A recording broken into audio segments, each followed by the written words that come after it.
Bom dia, bom dia, bom dia, bom dia a todos vocês. Ficou mais ou menos. Bom dia a todos.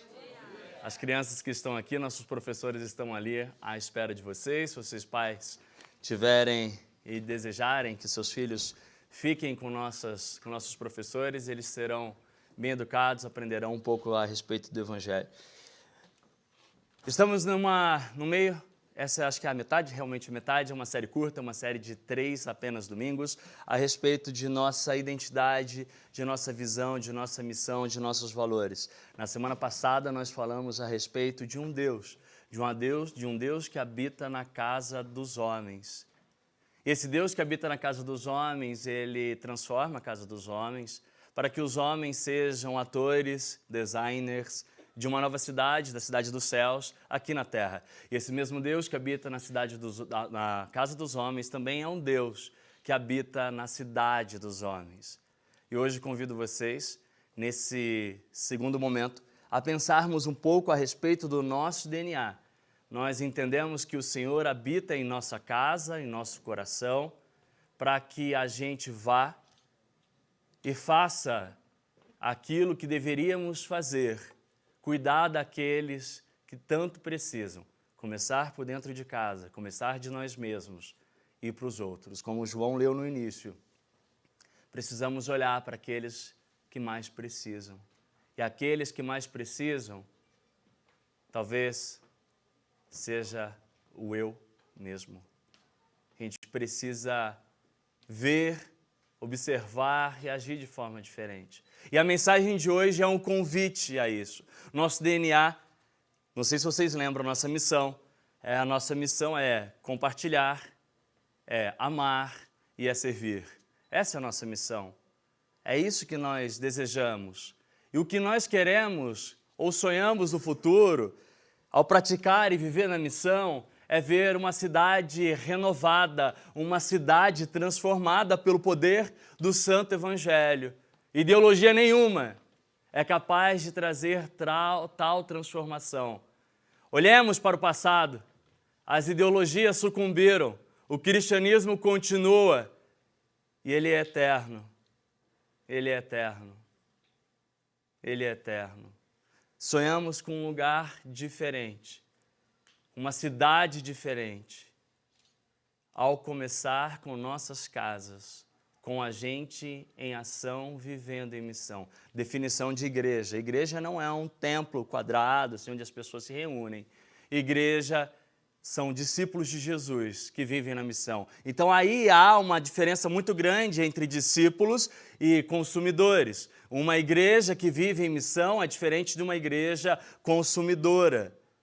Igrejas consumidoras são igrejas, ou nós mesmos, que gostamos de sentar, olhar, degustar daquele momento, daquela experiência, e quando nós não gostamos mais, nós mudamos, como fazemos com os restaurantes. Comemos, enjoamos, mudamos. Mas talvez o problema não é só a mudança, o problema é que durante a nossa estada, talvez pouco fizemos. E o Senhor nos convida a sermos atores, ainda que coadjuvantes, pois o protagonista é Cristo Jesus, mas atores de uma cidade diferente. Somos atores sociais. Somos atores sociais. Nós somos.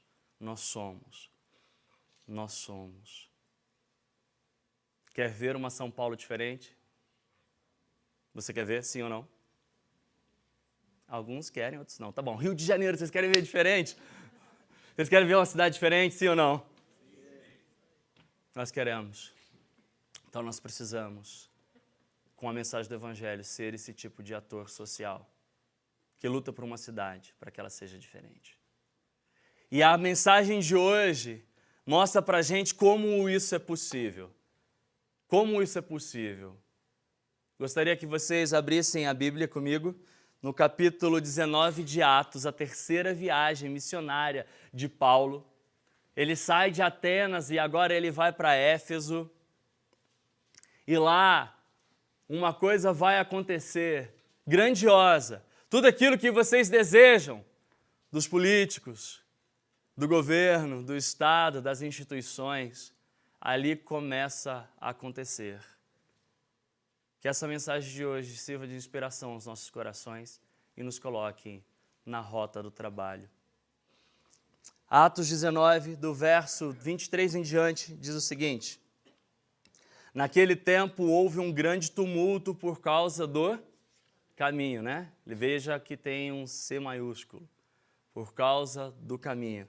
Um ourive chamado Demétrio, que fazia miniaturas de prata e do templo de Ártemis, e que dava muito lucro aos artífices, reuniu-se juntamente com os trabalhadores dessa profissão e disse: senhores, vocês sabem que temos uma boa fonte de lucro nesta atividade, e estão vendo e ouvindo como este indivíduo, Paulo, está convencendo e desviando grande número de pessoas aqui em Éfeso e quase toda a província da Ásia.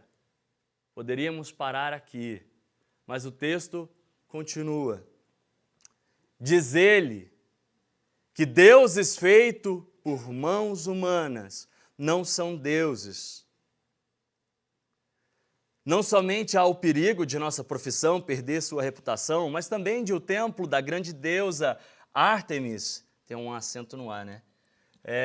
Cair em descrédito, e da própria deusa adorada em toda a província da Ásia e em todo o mundo ser destituída de sua majestade divina. Ao ouvirem isso, eles ficaram furiosos e começaram a gritar: grande é Ártemis dos Efésios! Em pouco tempo a cidade toda estava em tumulto, o povo foi às pressas para o teatro, arrastando os companheiros de viagem de Paulo, os macedônios, Gaio e Aristarco. Paulo queria apresentar-se à multidão, mas os discípulos não o permitiram.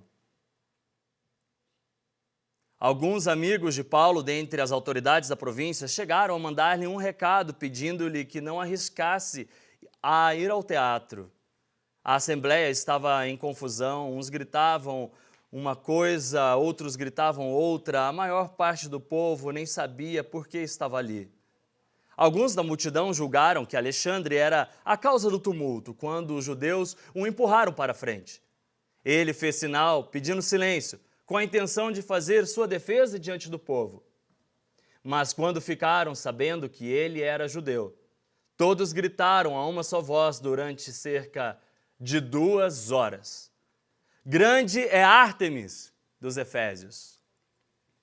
O escrivão da cidade acalmou a multidão e disse: Efésios, quem não sabe que a cidade de Éfeso é a guardiã do templo da grande Ártemis, da sua imagem que caiu do céu? Portanto, visto que estes fatos são inegáveis, acalmem-se e não façam nada precipitadamente. Vocês trouxeram estes homens aqui. Embora eles não tenham roubado alguns templos, nem blasfemado contra a nossa deusa. Se Demétrio e seus companheiros de profissão têm alguma queixa contra alguém, os tribunais estão abertos e há procônsules, eles que apresentem suas queixas ali. Se há mais alguma coisa que vocês desejam apresentar, isso será decidido em assembleia conforme a lei. De maneira como está, corremos o perigo de sermos acusados de perturbar a ordem pública por causa dos acontecimentos de hoje. Nesse caso, não seríamos capazes de justificar este tumulto, visto que não há razão para tal. E tendo dito isso, encerrou a assembleia. Oremos. Pai, como na canção que cantamos, eu entrego, Senhor, a mim a Ti. Embora eu já seja possuído pelo Senhor, peço que o Senhor, por favor, capture nossas imaginações, nossos corações, provoque-nos, desafie-nos e nos leve a viver de forma diferente. Pois é o que desejamos, Senhor, ver uma cidade diferente, no nome de Jesus. Amém. Alguns anos, alguns séculos, 2, 3 séculos antes de Cristo, havia um homem chamado Daniel, e Daniel, como todos conhecem, um profeta, ele falara a respeito de um rei chamado Nabucodonosor. Essa história relata a respeito de um rei que teve assim um sonho, Daniel no capítulo 2. E nesse sonho ele teve a visão de uma estátua enorme, grande, que era a sua própria imagem, um ídolo de si mesmo. Só que desprende-se uma pedra, acerta o calcanhar daquela estátua, e aquela estátua cai em vários pedaços e tudo se desfaz. O que Daniel estava dizendo era o seguinte: se a juventude cair nesse erro de acreditar que existem ídolos, heróis, inevitavelmente vão acabar descobrindo que o ídolo delas tem pés de barro, Renato Russo. Ídolos têm pés de barro, e a rocha que derruba a estátua de Nabucodonosor é Cristo Jesus, a nossa pedra angular. Não conseguimos criar mitos, ídolos, em cima da pedra que é a pedra fundamental. E numa cidade onde tudo é um mito, e esses mitos pervertem a verdade, as pessoas vivem à procura de algo que nunca se satisfaz. Ilusão atrás de ilusão. Cansaço, esgotamento, desistência, caos, violência, corrupção, destruição da ordem. Tudo porque aquilo que era verdade foi pervertida e começamos a enxergar que tais ou algumas ideologias são melhores e maiores do que a simples verdade do Evangelho. Nosso coração fabrica ilusões, ídolos, gosta de um herói, chamam um ou outro de mito. No Rio de Janeiro dizia que Obina era melhor que o Heitor. Gritavam isso, hoje tem São Paulo e Flamengo, eu vou estar lá torcendo contra o Flamengo no São Paulo ganhar. Gostam de mitos, e aí eu perguntava para um colega meu, flamenguista, por que gritavam que o Obina era melhor que o Heitor. Na época o Heitor jogava na Internacional, isso? Acho que isso mesmo. E jogava muito. E aí o pessoal é que a gente precisa de um herói, né? É que a gente precisa de um mito, é que a gente precisa de alguém, de referência. Então era uma piada. Mas isso revela o nosso coração. A gente precisa de alguém para poder chamar de referência. A gente precisa de alguém para poder chamar de guia. E quando este guia, essa referência veio e não se apresentou só apenas como professor, como mestre dos mestres, mas dizia que era o Salvador, o Filho de Deus, nós o matamos. Nós o matamos. Nós o matamos. A cidade é toda bagunçada por causa de mitos, místicos, ídolos que nós construímos. E a gente precisa, para ver uma cidade diferente, uma cidade desmistificada. E aí a grande pergunta para nós é: quais são os mitos? Quais são os mitos místicos? Quais são os ídolos dos nossos corações? Quais são? Talvez uma definição rápida nos ajude a pensar. Idolatria. Aquilo que eu preciso ter para eu viver. Ou aquilo que, se eu perder, eu morrerei. Isso é ídolo. Aquilo que eu preciso ter para viver. Eu preciso disso, senão eu não vou viver, senão eu não vou conseguir, senão eu não existo, eu preciso. Se eu tiver isso, se eu tiver um relacionamento, se eu tiver um trabalho, se eu tiver um emprego, se eu tiver um filho, se eu tiver isso, eu serei feliz, eu preciso disso para viver. Ou, caso eu perca isso, aquilo que eu conquistei, talvez eu não viva mais ou nem exista. Idolatria. Usar essas duas frases faz a gente pensar quais são os ídolos dos nossos corações. Para que a nossa vida seja diferente, para que a gente viva em missão e numa cidade muito melhor para se viver, a gente precisa entender algumas coisas. Ídolos são aquelas coisas que vocês gastam energia e nunca elas retribuem de volta. E termina num cansaço, esgotamento e numa frustração. A única forma de vivermos diferente é entender o que acontece se desmistificarmos certas coisas em nossas vidas. O que acontece se a gente começar a discernir quais são os problemas que podem acontecer no meu coração e por que eu temo isso. Por fim, a última pergunta: como que Deus resolve se tudo virar bagunça, se virar um caos? Vejamos agora olhemos para Paulo. Paulo tinha viajado para Éfeso, era a sua terceira viagem missionária. Ele estava numa a chamada de sétima, talvez mudou já, maravilha do mundo. Sétima maravilha do mundo. Efésio era as pessoas que moravam lá. E Éfeso era uma cidade na Ásia que fazia parte da província da Turquia, uma cidade muito plural, uma cidade com uma mistura helenística, grega, romana, e aí tinha um templo incrível.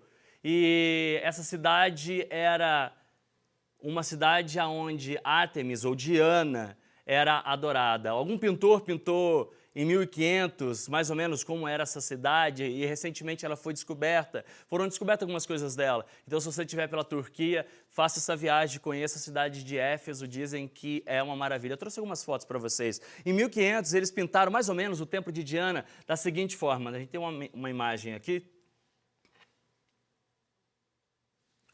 Aqui.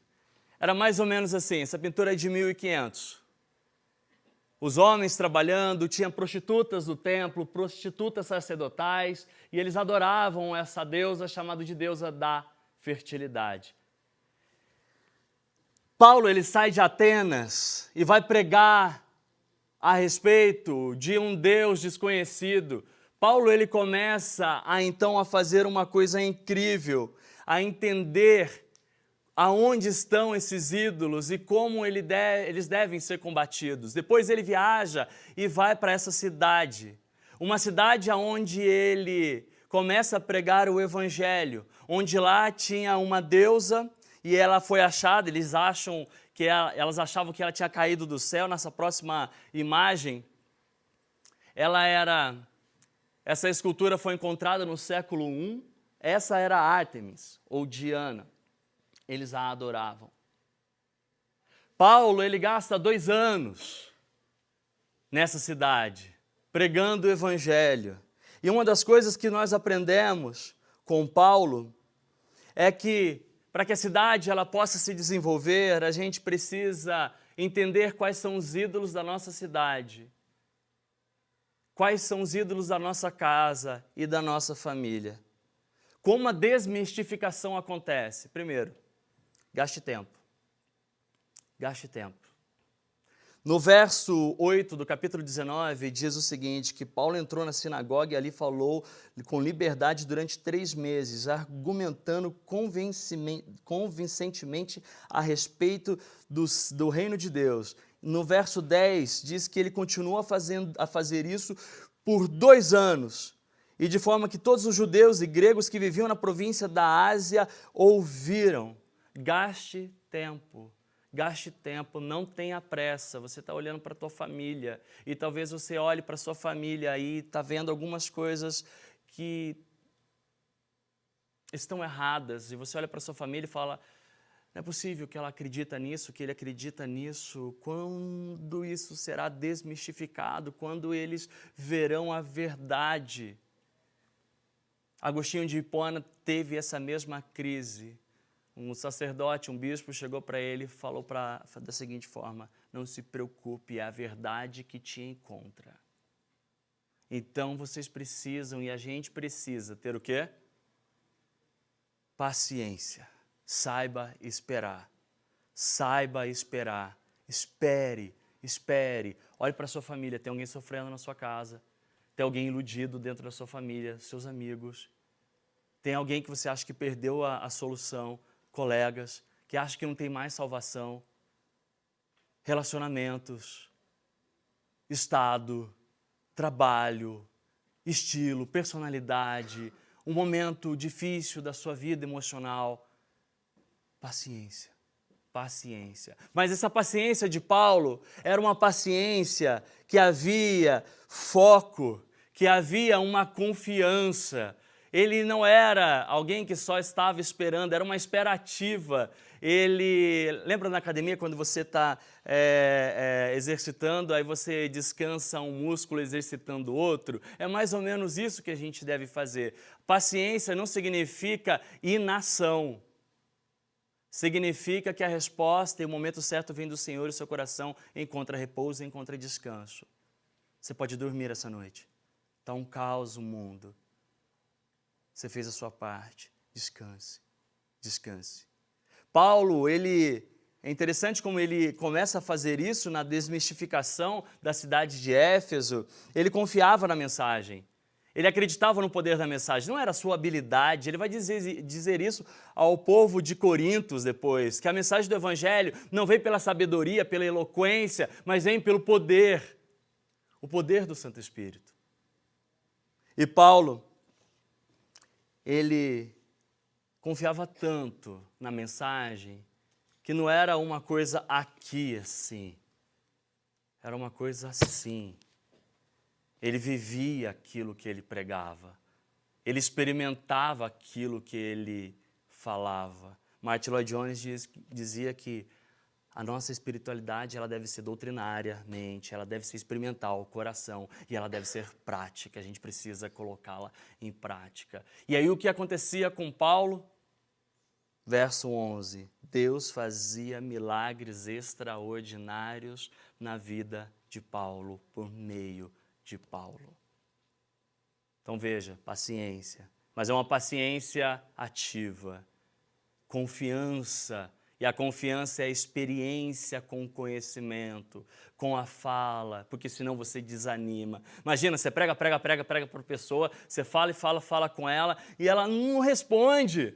Mas se você tem experiência com aquilo que você fala, se você tem uma vivência com a sua fala, você se nutre e você persevera. Você se alimenta disso no processo quando você está semeando. Terceiro, como Paulo desmistificava a cidade de Éfeso, como ele discernia os ídolos de lá, ele ia para o lugar correto. Ele sabia para onde ele tinha de ir. No verso 17, ele estava em Atenas, e agora ele vai para a escola de Tirano, um lugar chamado Ágora, uma escola filosófica que foi encontrada, acho que tem uma próxima foto aqui, deixa eu ver, aonde era o palácio, como era, de Ártemis, mas acho que tem mais, não, acho que não tem mais uma foto, próximo desse lugar, não tem, próximo desse lugar, havia um lugar chamado Ágora, que era o mercado, que era o lugar onde todo mundo falava, onde o comércio acontecia, onde ele ouvia os ruídos da cidade, os comentários, ele estava lá. Você quer pregar o Evangelho, quer que a sua mensagem seja efetiva, a pergunta é aonde você está? Na sua biblioteca? No Twitter? No Facebook? No Instagram? Jura? Paulo estava onde? No meio do povo, no meio do povão. Ele estava vendo a cidade, entendendo como os atores sociais se interligavam, falavam, como ele poderia falar de um Deus se ele não conheceria a cidade, como ele poderia confrontar o ídolo da cidade sem conhecer a cidade. Como você vai lutar a luta da sua vida, na sua família, dos seus filhos, dos seus pais, esposa, marido, se você não conhece o coração e para onde ele está sendo dirigido. Aonde está o coração do seu cônjuge? Aonde está o coração do seu filho? Aonde? Se você não for para o mundo dele, você nunca vai ouvir. Aonde está o coração da sua família? Se você não viver com ela, você nunca vai ouvir o coração. A gente precisa acabar com esse conflito geracional e a gente precisa parar de dizer a seguinte frase: na minha época... Minha mãe falava isso, odeio isso. Desculpa, estou falando de trauma, tá? Depois eu vejo com a minha terapeuta. Na minha época, e toda vez que eu falo na minha época, eu coloco um conflito geracional, porque a criança ou o adolescente vai olhar, tá, se eu falar agora, como ele não está na minha época, ele está lá na época dele, ele não vai entender. Então eu falo para as minhas amigas, para os meus amigos, porque eles estão na minha geração. Então veja, toda vez que a gente usa essa expressão na minha época, a gente aumenta a briga geracional, a gente aumenta a distância. Não usem essas palavras, vocês perderão seus filhos, sua família, suas crianças. Não precisa usar. Eles sabem que foi na sua época, eles sabem. É só olhar para a idade. Eles sabem como era a sua época, eles são inteligentes. Não subestime-os. A gente só conhece se a gente for para o ágora. A gente só conhece os ídolos do coração se a gente for para onde está sendo dito. Se você não for para esse lugar, o ágora do coração da sua família, você jamais saberá de que ídolos eles falam. E aí, como é que você chega e fala de Jesus? Aí você vai escolher dominical. Jesus ama todos vocês, amém. Sério? Sério? O que Paulo fez, quando ele estava lá na escola de Tirano, ele estava pregando o evangelho por 2 anos, ele estava no centro da filosofia, do pensamento ideológico da cidade de Éfeso, aonde fica o pensamento ideológico de Perdizes, de São Paulo. É lá que nós devemos estar, da nossa casa. Quem é que dita as regras? Qual é a cosmovisão da família? Da onde sai o centro das informações que influenciam todas as gerações? Da onde vem? É lá que devemos estar falando de alguém que é o verdadeiro Deus, o verdadeiro Senhor. Quer ver uma cidade diferente, você precisa estar lá, no ágora. Quer ver sua família diferente, você precisa estar no ágora do coração da sua casa. Paulo estava no ágora da cidade. E agora, a grande questão é o que acontece? Agora Paulo descobre, Paulo prega, Paulo entende. Qual é, o segundo ponto nosso, qual é a resposta? O que acontece com a cidade? 2 coisas. Exposição. O ídolo tem pés de barro. Renato Russo, Daniel, ok? Os ídolos têm pés de barro. Demétrio, ele vai fazer uma síntese da mensagem de Paulo. Ele vai dizer o seguinte, no verso 24, no verso 26. Senhores, vocês sabem que temos uma boa fonte de lucro nesta atividade. E vocês estão vendo como este indivíduo, Paulo, está convencendo, desviando grande número de pessoas em Éfeso e em quase toda a província da Ásia. Diz ele o quê? Que esses deuses feitos por mãos de homens, o quê? Agora Paulo está expondo a fraqueza do ídolo. Quando você está pregando o evangelho expõe a fraqueza do ídolo. Quando você prega o evangelho, quando você está no ágora, quando você está na escola de Tirano, da sua família, ou do lugar onde você vive, do seu emprego, do seu trabalho, só você falar do evangelho perto de um ídolo, você expõe o quê? A sua fraqueza. Aí a gente precisa começar a entender alguma coisa, que a minha, às vezes, apologia precisa ser totalmente cristocêntrica, porque Cristo, ele faz o serviço, ele é o grande destruidor de ídolos, ele é o chamado iconoclasta. Ele queria, na época dos templários, entrava dentro das igrejas e destruía todos os ídolos. Jesus é aquele que entra no coração e destrói os nossos ídolos. Então, quando você expõe o evangelho, as fraquezas dos ídolos começam a aparecer. Então, gastem energia, não tentando mover a mente, mas pregando para o coração. Porque toda vez que você lutar para convencer alguém que a ideologia X e a ideologia Y é a pior, você perderá o coração da pessoa. Mas todas as vezes que você levar o evangelho ao coração das pessoas, você ganhará a mente dela. Não esqueçam, paciência. Isso requer o quê? 2 anos, 3 anos? Paulo estava lá, 3 anos fazendo isso. Não esquece, confiança, experiência com a mensagem. Não esqueça. Por fim, aquilo que Paulo fez, vai para o lugar certo. E quando você está no lugar certo, as coisas vão começar a acontecer lá. As fraquezas aparecerão. Mas uma coisa vai seguir com a fraqueza. Briga, violência. Aonde tem violência, tem idolatria. Você quer saber se alguma coisa tem algum ídolo? Veja, não sei se tem algum índice de brigatividade, índice de violência de fala, de quantas falas nossas elas são violentas. E quando eu falo de violentas é de violação de direito, de violar o respeito de outrem. E isso muda de pessoa para pessoa. Piadas podem ser violentas, para outras pessoas não, para algumas sim. Mas quando você conhece, quando você está no ágora, você sabe o que dizer, você sabe que piada fazer. Mas aonde há violência, aonde há briga, aonde há disputa, aí você sabe que tem o quê? Um ídolo. Briga dentro de casa, idolatria. Briga com filhos, filhas, amigos, colegas, trabalho, discurso político, ídolo. Ídolo. Ah, virou a cara para alguém, ídolo. O ídolo da autojustiça. O ídolo do eu tô certo e outro não. O ídolo do eu não merecia. Eu sou melhor do que ele. Quantos ídolos? Vários. Aonde tem idolatria, tem caos. Aonde tem idolatria, tem violência. Às vezes a gente não percebe isso, mas a gente começa a perceber da seguinte forma. Minha casa está em paz. Se a minha casa não está em paz, a minha casa está em briga, aonde está o ágora? Eu preciso ir para lá para poder saber que ídolo está lá. E quando eu chego lá, eu preciso falar de quem? De Cristo. Então começa a perceber idolatria através de brigas. Brigas com irmãos, com irmãs, igreja, enfim, brigas, violência.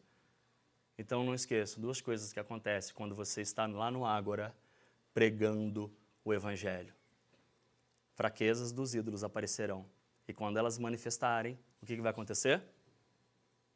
Violência, caos. Olha o que acontece. Atos 19, 29, 32 diz o seguinte: em pouco tempo a cidade toda estava em tumulto. O povo foi às pressas para o teatro, arrastando os companheiros de viagem de Paulo, os macedônios, Gaio. Paulo queria apresentar-se à multidão, mas os discípulos não permitiram. A cidade estava em polvorosa. Eles foram para um teatro. Esse teatro também foi achado, está lá na Turquia. Acho que essa próxima foto, deixa eu ver se tem aqui, do anfiteatro. Esse era o anfiteatro de Éfeso. Cabe de 25 mil a 50 mil pessoas lá. Todo mundo estava lá porque alguém tinha pregado o evangelho. Olha o tumulto! Aí eu pergunto para vocês estão causando tumulto? Senão não estão pregando evangelho. Porque a palavra de Deus e o evangelho, ela tem cheiro de vida ou tem cheiro do quê? De morte. Ela não é um leite misturado com pera. Não é. Não é. Não é. A mensagem do evangelho não é isentona. Não é. Não é. Ela provoca vida ou provoca morte. Você é desafiado ou você é estimulado. O tumulto acontecera naquele momento. Estava todo mundo lá. E aí a gente vai para o terceiro ponto. Como agora que Deus, depois que eu estou no ágora da minha casa, quando eu estou no ágora do meu trabalho, pregando o evangelho, quando eu estou no ágora dos relacionamentos, e agora o circo pegou fogo, o que eu faço? Terceiro ponto, como Deus estabelece a ordem no caos por causa de ídolos. Sabe como? Primeiro, é Ele que opera e não nós. E aí a gente vai para a parte final e a parte que eu acho mais incrível dessa mensagem. Sabe o que Paulo foi fazer? Paulo pegou e falou assim, tá bom, então, já que o pessoal está lá e estão dizendo isso, isso, aquilo, eu vou lá então no meio do teatro e eu vou falar para todos a respeito do evangelho. Eu vou arriscar a minha vida. O que Gaio fez? O que o amigo dele fez? Não, Paulo, você não vai. Você não vai arriscar a sua vida. E o que eu quero dizer com isso é nem sempre somos os salvadores. A gente precisa saber a hora de não ir também. É hora de estar no ágora e hora de fugir do teatro. Isso é incrível. Isso é incrível. Porque talvez se Paulo fosse lá tentar resolver, talvez era Paulo querendo mostrar que ele era o próprio Deus. Então o que eu peço para vocês, orem por discernimento. O que eu peço que vocês orem por mim, discernimento. Qual é a hora de ir? Qual é a hora que eu tenho de parar? Aonde eu preciso estar no ágora ao fugir do anfiteatro? Paulo foge do anfiteatro. Paulo foge. Paulo não morre. Paulo mantém a sua vida a salvo. Mas isso estava mostrando uma outra coisa, que é o nosso segundo e último ponto. Como Deus estabelece a ordem, às vezes é a gente não indo no meio do tumulto, tá? Saindo da muvuca. Já viram aqueles negócios de Instagram, aquelas fotinhas lá, né? Tem um monte de fósforo assim, aí você recua, um fósforo para de pegar fogo. Já viu isso? Então, às vezes a gente tem que ser aquele fósforo lá que dá aquela recuada. Mas às vezes a gente precisa estar no ágora, às vezes a gente precisa recuar. Qual é o seu momento? Só você e Deus sabem. Só você e Deus sabem. Só você e Deus sabem. Por fim, sabe de uma coisa? Como Deus estabelece a ordem quando os ídolos, eles entram? Essa é a ambivalência do ídolo, ok? Essa é a ambivalência. Eles são fracos, são ocros, não tem nada. Mas eles são poderosos porque são instrumentos de Satanás. Faz sentido? Entendem? Essa é a ambivalência do ídolo. Ele é oco, vazio, não tem nada. Mas ao mesmo tempo ele é poderoso porque ele é o quê? Instrumento de Satanás. E ele sempre está no centro de alguma coisa. Ele sempre está no ágora, está sempre lá naquele centro comercial, onde você comercializa os afetos, sonhos e traumas. Ele sempre está lá, sempre vai estar lá. Então, como resolvo isso tudo quando eu entro em crise? Ou seja, crise pessoal. Eu preciso entender o seguinte, que ídolos eles exigem sacrifícios performáticos e não retribuem nada. Deus é o único Deus de todas as religiões. O nosso Deus é aquele que oferece o sacrifício e doa amor a você e não pede nada de volta, sendo que a resposta, arrependimento, é apenas um motivo de gratidão ao vocês verem a beleza da graça de Deus. Paulo foi salvo para que Cristo morresse.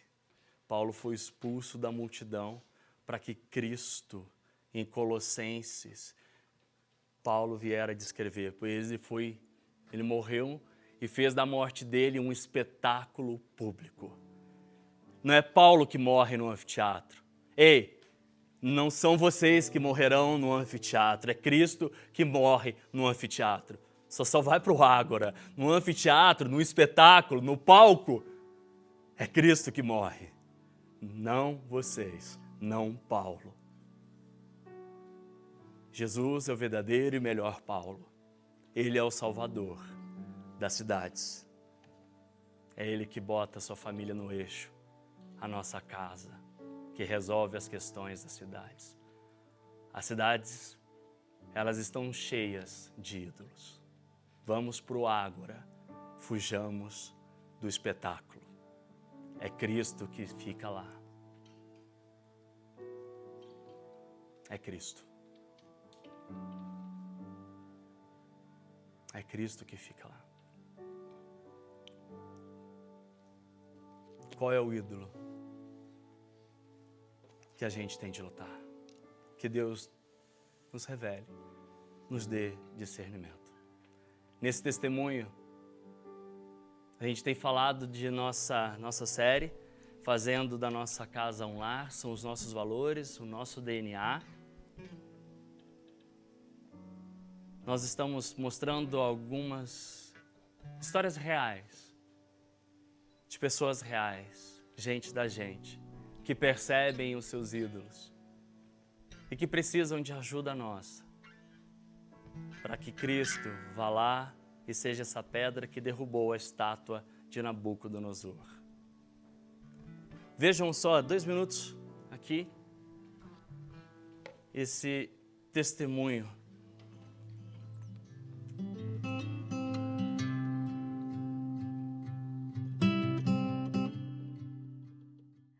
Os ídolos dessa comunidade é a vaidade, o luxo e a ostentação.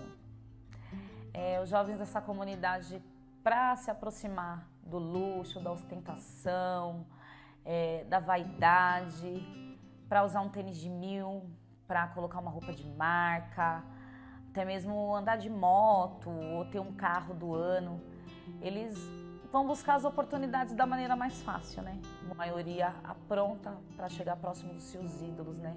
Sacrifica a sua vida, sacrifica a sua família, sacrifica a sua liberdade em busca do luxo, em busca da ostentação, em busca da vaidade, do bem material, né? E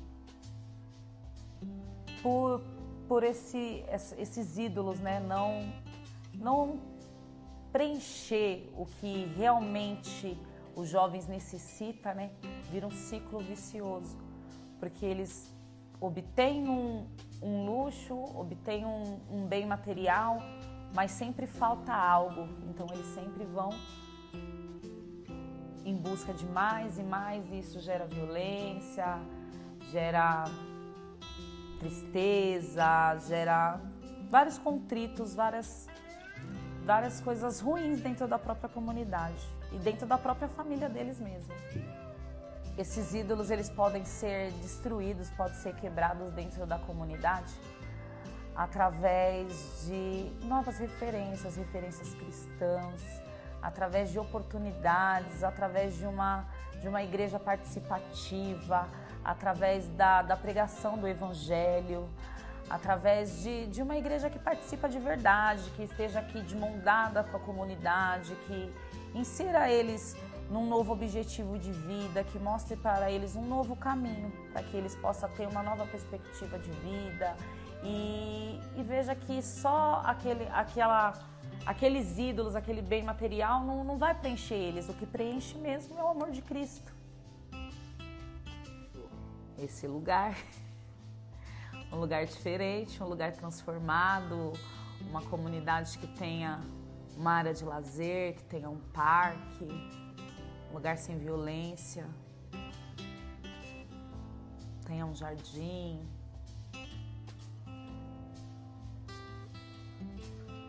Meu sonho é de ter um casamento bonito, assim, um casamento digno.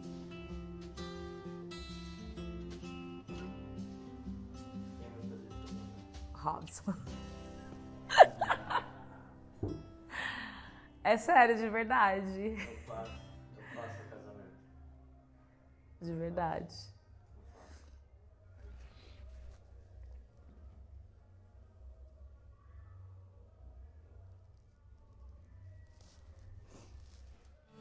Nesse momento, enquanto a gente caminha para o final, gostaria que vocês dobrassem o joelho intercedendo por sua casa,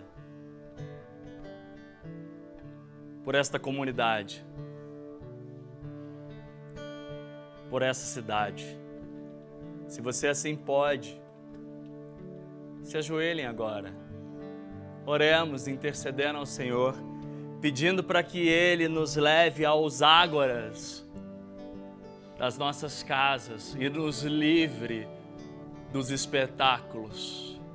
Porque o Evangelho que Paulo prega em Éfeso é a ida para o ágora e a saída do anfiteatro. Olhem para dentro de vocês, olhem para fora de vocês. Peço a iluminação do Santo Espírito para que vocês possam enxergar aonde estão os ídolos, os caos, as brigas. E peça ao Senhor: Senhor, devo ir, devo sair. Contudo, não sabendo, eu peço que Tu faças um milagre como o Senhor fez na cidade de Éfeso, porque posteriormente foi plantada uma igreja lá. E as pessoas deixaram Ártemis de lado e nós estamos aqui. Dobrem seus joelhos, oremos.